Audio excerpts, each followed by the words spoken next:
What's up, Nestors? It's the Russian dude.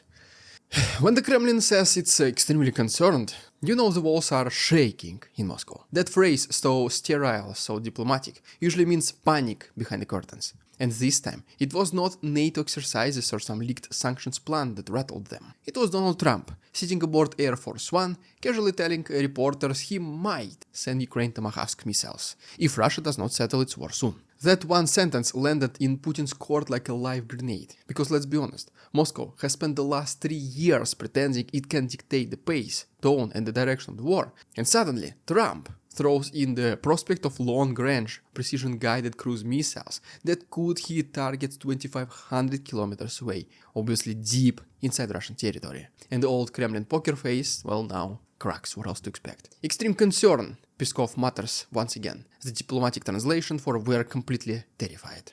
And while the Kremlin was busy drafting statements and pretending not to sweat, Putin quietly signed another decree, 135,000 new conscripts between 18 and 30 years old. It is the same old routine every fall, only this time the message could not be clearer. The so-called special military operation that was supposed to end in a few weeks now needs 135,000 more young men to keep it alive. And the timing, just days after Trump's warning, coincidence? Maybe. Or maybe we just witnessed the moment when Moscow realized the game is no longer on its own terms.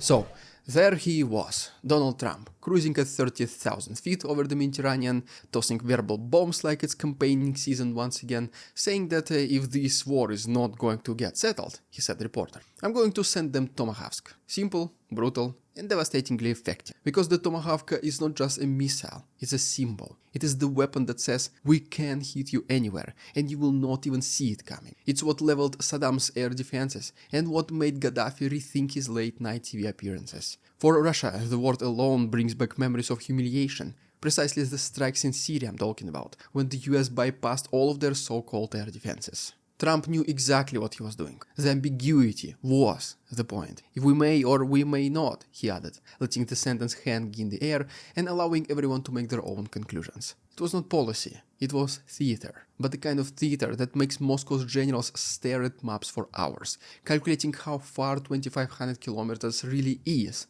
when launched from Kiev. Let's spare guys them some hours of advanced mathematics and say it plainly.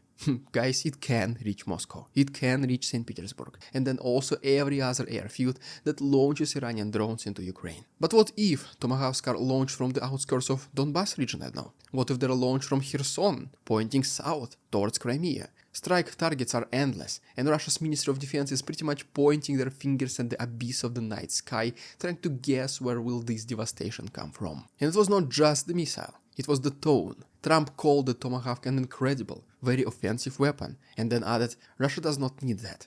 Translation, behave, talk to us, or I will personally light a match under your war machine. It is also classic Trump, however. Loud, chaotic, maybe improvisational, but behind the chaos there is always the same strategy of keeping the other side guessing, and that is exactly what happened. Within hours, Russian state media dropped its usual swagger. The tone shifted from Ukraine is collapsing to the West must de-escalate or else. Let's talk about the hidden signs that reveal true panic inside the Kremlin in our next chapter. You can almost hear the high-level panic in Moscow. Peskov, for example, Putin's loyal echo chamber, was first one to speak, warning that the topic of Tomahawks is of extreme concern. Translation for those not fluent in Kremlinese, we have no idea what to do if this happens, basically. Meanwhile, Russian analysts on state TV started spinning a new narrative. That Trump talks big, but he does not mean it. That he is bluffing. That his threats are performative. The same anchors who spent years calling him a secret Kremlin ally suddenly turned into skeptics. Within days, literally. You could see the panic seeping through the propaganda script. And in the background, the silence from Putin himself was deafening. The man who never misses a chance to compare who has the biggest, longest, most purple upward-pointing ICBM suddenly had nothing to say. Not a word about Tomahawks, not even his usual nuclear chest beating. Instead, the spotlight shifted to his spokespersons. I was just thinking about the ICBM analogy, but okay. The narrative shifted to local governors who were there reminding the local population that Russia's air defense systems are best in the world. And sure that they're not confident in them at all, because guess what? If they fail, these governors are to blame. They are the ones who talked about their superiority. But Putin, he will get dry out of the water as always, as usual, because he was not the one to say that they're perfect. The panic was not just military, it was psychological. For 3 years, Putin sold his people the illusion that Russia was already fighting NATO, and most importantly, according to him, winning. But what happens when NATO actually enters the game? Not with soldiers, but with weapons that make Russia's airfields fair game. The Tomahawk is not just a missile, it's a reality check. It erases distance, borders, and propaganda. It basically says, your geography no longer protects you, and for a regime built entirely on the illusion of invulnerability, that realization shatters that illusion entirely. In the following days, pro-Kremlin bloggers even began floating bizarre theories. Some said that Trump was bluffing to win domestic points, others claimed he was just testing Russia's resolve. But the common denominator was fear. No one mocked him, no one called him senile or irrelevant, because deep down they knew that when Trump makes threats, the world listens, not because he's predictable, but precisely because he is not. Like mentioned previously, Putin recently ordered another draft of 135,000 young men. Could this be the response for these threats that Trump is making? Let's talk about this in our next chapter. Then, like clockwork, Putin signed his fall decree. 135,000 new conscripts aged 18 to 30, drafted from every corner of Russia between October and December. Officials rushed to assure the public that these young men will never be sent to Ukraine. Of course, we've heard that line before, exactly that one. They also said that there will be no mobilization back in September 2022, and then, well, 2 weeks later there were men being dragged off buses and stuffed into draft offices. But what's more interesting is not the draft itself, it is the timing. The Kremlin loves to bury bad news under bigger headlines. When Trump threatens to arm Ukraine with long-range cruise missiles, suddenly there is a new decree, an old familiar distraction. Look here, not there. Except this time people did look, both directions. Russians are starting to see the pattern. Every time the war goes worse than expected, the government finds new bodies to throw into it. And the contradiction is impossible to ignore. Putin's generals say the special military operation is, guess what, under control. The Ministry of Defense boasts that Russian troops are advancing. So why then another 135,000 men? Why the urgency? Why the panic tone in the official statements? Well, as you would probably some of you expect, the answer just writes itself. Because the losses are unsustainable and the war is devouring manpower faster than the regime can replace it. Because just think about it, sign-up bonuses are decreasing, we spoke about this in previous episodes.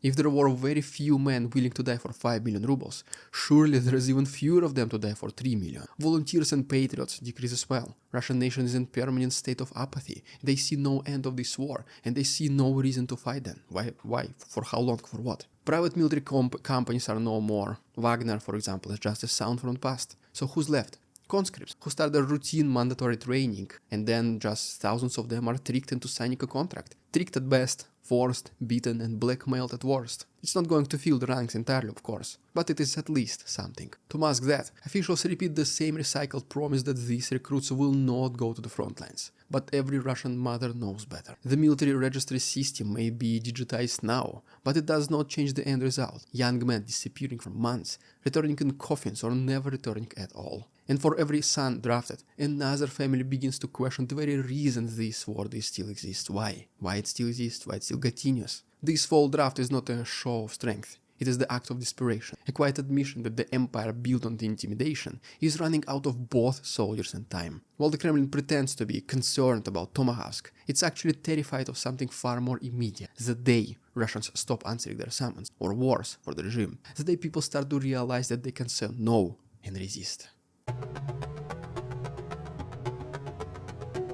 So, here is the real question. Was Trump serious or was he bluffing? Because if he was bluffing, it was a masterpiece in some way. In one sentence, he made Russia blink. No sanctions, no invasions, no new alliances, just a verbal Tomahawk dropped from 30,000 feet that made the Kremlin issue 3 panicked statements, at least 3 of them, in just 24 hours. But what if he was not bluffing? What if he actually intends to follow through this time? Just imagine the consequences. The Tomahawk's range means Russia's critical command centers, supply depots and oil infrastructure could be within reach and was so much easier than it is right now. Moscow's belief in its own invincibility would evaporate overnight, and suddenly the so-called special military operation becomes what Putin feared the most. A direct, asymmetric war with NATO he cannot control. But Trump's unpredictability is the core of his leverage. He thrives on keeping both allies and enemies guessing. When asked if he had decided on the Tomahawks, he said, "I sort of made a decision." But what kind of a decision is sort of? That's not diplomacy, that is psychological warfare. I hope you guys can already see it. It keeps both Putin and Zelensky on the edge of their seats.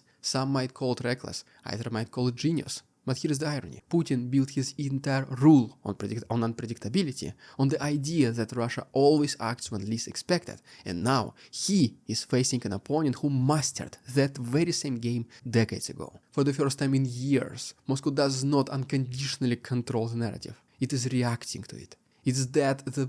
And that is the part that terrifies them the most. For all the nuclear threats, for all the chest beating and we will respond rhetoric, Russia knows it is no longer the one dictating fear. Trump has turned the tables, if only rhetorically for now. Whether he meant it or not, his words made the Kremlin flinch, and once an autocracy flinches, it can no longer pretend strength for long. Was this a calculated move to push Putin towards peace, or a carefully crafted bluff to remind Moscow that it no longer holds the initiative? Or maybe, just maybe, it was just Trump being Trump, instinctively using chaos as strategy. Either way, the result is the same. The illusion of Russian dominance just cracked, and as Moscow mobilizes 135,000 more young men to keep this fantasy alive, the real question lingers in the air like a Tomahawk mid-flight. Was this a bluff, or the beginning of something bigger? You tell me. No, I mean, actually do it. Feel free to share your thoughts down below in the comments. Well, there ahead, guys, if you haven't done so already, please subscribe to my channel for more videos like this. If you wish to support our work and keep us independent, there are links down below. For example, PayPal donations and Patreon subscriptions. Thanks so much for watching. See you tomorrow.